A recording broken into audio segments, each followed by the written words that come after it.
সেই উদযাপিত হচ্ছে মহান বিজয় দিবস। আজ এই ৫৪তম বিজয় দিবস। যারা এই বিজয়কে ছিনিয়ে আনতে প্রাণ দিয়েছেন, কেউ হয়েছেন বীরশ্রেষ্ঠ, কেউ অবধি পেয়েছেন বীর বিক্রম, কেউ আবার বীর মুক্তিযোদ্ধা। এমনিভাবে ৭ জন বীরশ্রেষ্ঠ উপাধি পেয়েছেন। তাদের মধ্যে ফ্লাইট লেফটেন্যান্ট বীরশ্রেষ্ঠ মতিউর রহমান হলেন একজন। দর্শক, আজ আমি দাঁড়িয়ে আছি নরসিংদী রায়পুর উপজেলার রামনগর গ্রামে। এটি এখন বীরশ্রেষ্ঠ মতিউরনগর গ্রামে পরিচিত। দর্শক, আমি আমার পিছনটি যেখানে আমি দাঁড়িয়ে আছি, পিছনটি হলো বীরশ্রেষ্ঠ মতিউর রহমানের পৈতৃক নিবাস। আর আমার সাথে সংযুক্ত আছেন বীরশ্রেষ্ঠ মতিউর যুব সংঘের উপদেষ্টা আব্দুল হাই রানা এবং সৈকত হোসেন, বীরশ্রেষ্ঠ যুব সংঘের বীরশ্রেষ্ঠ মতিউর রহমান যুব সংঘের সাধারণ সম্পাদক। আমি তাদের কাছে জানতে চাইব যে তার প্রত্যেক ভিটাটা এখন কী অবস্থায় আছে। আমি চাইব যে তার মানে বিশ্বস্ত ফ্লাইট লেফটেন্যান্ট মতিউর রহমানের প্রত্যেক বাড়িটা এখন কী অবস্থায় আছে। আমরা যে একটা পিছনে যে বাড়িটি দেখতেছি জ্বরার জন্য অবস্থায়, এই অবস্থা কেন? বিসমিল্লাহির রহমানির রহিম। আজকে মহান বিজয় দিবস উপলক্ষে আজকে আমাদের ৫৪তম আজকে মহান বিজয় দিবস উপলক্ষে আমরা ফ্লাইট লেফটেন্যান্ট বীরশ্রেষ্ঠ মতিউর রহমান সাহেবের গ্রামের এবং আমি ৬ নম্বরের বর্তমান রানিং মেম্বার এবং আমার নাম আব্দুল হাই রানা। আমি বীরশ্রেষ্ঠ মতিউর যুব সংঘের উপদেষ্টা। আমার পাশাপাশি আছেন আমার বীরশ্রেষ্ঠ মতিউর যুব সংঘের সাধারণ সম্পাদক জনাব সৈকত ভুইয়া।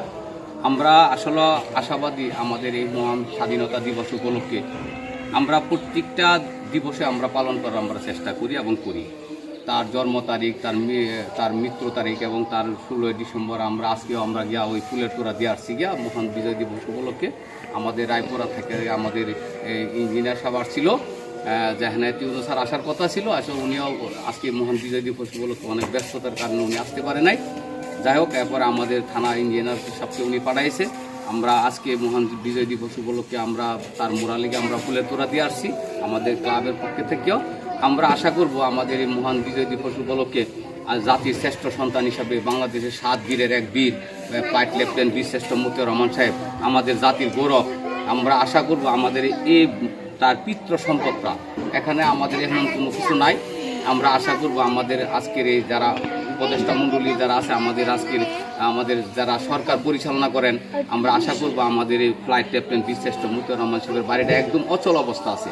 বহু দূর দূরান্ত থেকে বিভিন্ন ডিস্ট্রিক্ট থেকে আসে বীরশ্রেষ্ঠ মতিউর রহমান সাহেবের বাড়ি দেখার জন্য। কিন্তু আমরা আসলে অত্যন্ত লজ্জিত, কারণ জাতির শ্রেষ্ঠ সন্তান হিসাবে আমরা তার এমন কোনো বাড়িটা এমন কোনো কিছু আমরা চাচ্ছিলাম তার বাড়িটা একটা জাদুঘরের মধ্যে একটা রূপান্তরিত হোক।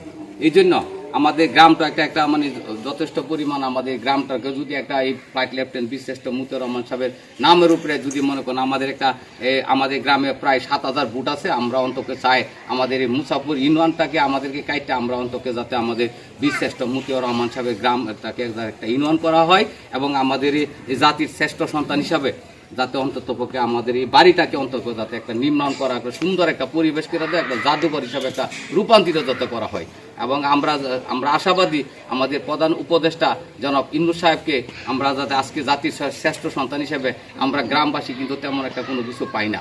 এবং প্রত্যেকটা জাতির এবং যারা বীর হয়েছে এবং বীর সন্তান হিসেবে আমাদের পুরা মুসাফর ইউনিয়নে আছে আপনার ৬৫ জন মুক্তিযোদ্ধা, আমাদের গ্রামে আছে ৭২ জন মুক্তিযোদ্ধা।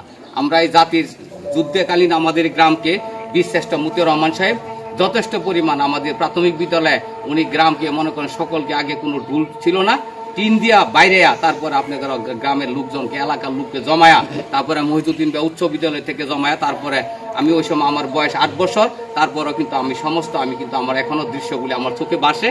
তখন মহিজুদ্দিন উচ্চ বিদ্যালয় থেকে উনি তখন ভৈরব বাজারে এক মিছিল নিয়ে গেছিল।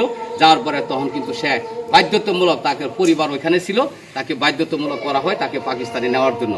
তো ওইখান থেকে তা যেভাবে হোক উনি পাকিস্তান থেকে বিমান চিন্তাই করে নিয়ে এরপরে কিন্তু উনি কিন্তু ওনার জীবন কিন্তু উনি বাজি রেখে তারপরে উনি কিন্তু তার 2 মেয়ে মাহিন এবং তুহিন, তার ওয়াইফের নাম হচ্ছে মিলি রহমান, তারপরে কিন্তু উনি কিন্তু অন্তত মানে তার দুঃসাহসের মতো মানে উনি চিন্তা করে বলে আমার দেশকে বা রক্ষা করতে হবে, উনি কিন্তু পাকিস্তানের মিন্নাস উনি কিন্তু ওই দেশের কিন্তু বীর বিক্রম হয়েছে। আর আমাদের ফ্লাইট লেফটেন্যান্ট বীরশ্রেষ্ঠ মতিউর রহমান জাতির শ্রেষ্ঠ সন্তান হিসাবে উনি উপাধি পাইছে। তবে আশা করি এই জাতির শ্রেষ্ঠ সন্তান হিসাবে আমাদের এই ক্লাবটাকে দীর্ঘদিন আমাদের যে ইউনূস স্যার ছিলেন, আমাদের আজকে কত 7 বছর আমাদের অতিবাহিত হয়েছে। আমাদের ইউনূস স্যার আমাদের এই ক্লাবটাকে বীরশ্রেষ্ঠ মতিউর যুব সংঘ আমাদেরকে উদ্বোধন করে দিয়ে গেছেন। এই ফ্লাইট লেফটেন্যান্ট বীরশ্রেষ্ঠ মতিউর যুব সংঘটা একটা সুন্দর পরিবেশে এবং আমাদের এই গ্রামটাকে আমরা একটা আলোকিত করার জন্য আমরা চেষ্টা করি। আমাদের এই যাতে অন্ততপক্ষে আমি আর বেশি কথা বলবো না, আজকে মহান বিজয় দিবস উপলক্ষে আজকে আমাদের এই সাংবাদিক রিপন ভাই এখানে আসছেন, আমি ওনাকে অন্তর থেকে আমি ধন্যবাদ জানাই। ধন্যবাদ। আমি এখন কথা বলবো ফ্লাইট লেফটেন্যান্ট বিশ্বস্ত মতিউর যুব সংঘের সাধারণ সম্পাদক সৈকতের সাথে। আমরা জানতে চাইব কী কী মানে আপনাদের এই ক্লাবের মধ্যে কী কী অপূর্ণ রয়েছে এবং কী কী প্রয়োজন আছে বলে আপনি মনে করেন? আসলে প্রথমে আমি মহান বিজয় দিবস উপলক্ষে বাংলাদেশের স্বাধীনতা যুদ্ধে যাদের রক্তের বিনিময়ে আমরা পেয়েছি আমাদের এই বিজয়, আমি সকল শহীদদের আত্মার মাত্রা কামনা করছি। আপনারা জানেন আমরা বিশিষ্ট মতিউর রহমানের জন্মভূমি, বিশিষ্ট মতিউর নগরের সন্তান, সেই হিসেবে আমরা নিজেদেরকে গর্ববোধ করি। পাশাপাশি একটা দুঃখ আক্ষেপ থেকেই যায়, যিনি বাংলাদেশের স্বাধীনতার জন্য নিজের স্ত্রী সন্তানকে ওই পাকিস্তানে রেখে বাংলাদেশকে স্বাধীন একটি রাষ্ট্র উপহার দেওয়ার জন্য আমাদের দেশে জীবনের ঝুঁকি নিয়ে এসেছিল, শেষতম জীবনকে বিলিয়ে দিয়েছিল, সে একজন বীরশ্রেষ্ঠ মতিউর রহমানের আপনারা তার প্রত্যেক মাসে এসেছেন। আপনারা দেখতে পেয়েছেন এই তার প্রত্যেক মাসের যে জরাজীর্ণ অবস্থা। আসলে তার এই সম্পত্তি, তার এই বাড়িটি শুধু তার প্রত্যেক নিবাস নয়, আমি মনে করি পুরো বাংলাদেশের জন্য একটা স্বর্ণ জায়গা। এখানে আসলে সরকার কর্তৃক আমাদের পুরো দেশের মানুষের উচিত এই জায়গাটাকে আসলে আমাদের সুন্দরভাবে রাখা। কিন্তু আসলে দুঃখজনক হলে সত্য, স্বাধীনতার পরে এত মানুষ, এতগুলো সরকার আসার পরেও এই বাড়ি তাদের মুক্তিযোদ্ধাদের এমনভাবে কোনো নজর দেওয়া যায়। আচ্ছা, যাই হোক, আমাদের আপনারা জানবেন আমার বিশিষ্ট মতিউর রহমান যুব সংঘ, আমরা মতিউর রহমানের নামে আমাদের সংগঠনটি করেছি। আমাদের এই সংগঠনে আমরা প্রতি বছর জাতীয় যে দিবসগুলো আছে আমরা যথাযথভাবে পালন করে থাকি। বিশেষ করে 16 ডিসেম্বর উপলক্ষে আমরা মিলাদ পালন করে থাকি। অসহায় দুস্থ যারা আছে তাদেরকে বিভিন্ন সহযোগিতা সাহায্য করে থাকি। এই ধরনের কাজগুলো আমরা করে থাকি। তবে আসলে আমাদের এই কাজগুলো করতে গেলে আমাদের বিভিন্ন কিছু সীমাবদ্ধতা থাকে, আমাদের কিছু ফান্ডিংয়ের ব্যবস্থা থাকে। আসলে আমরা এই বিষয়টা, এই ফান্ডিংয়ের সমস্যার কারণে অনেক সময় আমরা যেগুলো করতে চাই এগুলো করতে পারি না। তবে আসার বিষয় হলো আমাদেরকে আমাদের গ্রামের যারা রয়েছে সকলেই আমাদেরকে সহযোগিতা করে থাকে। ধন্যবাদ।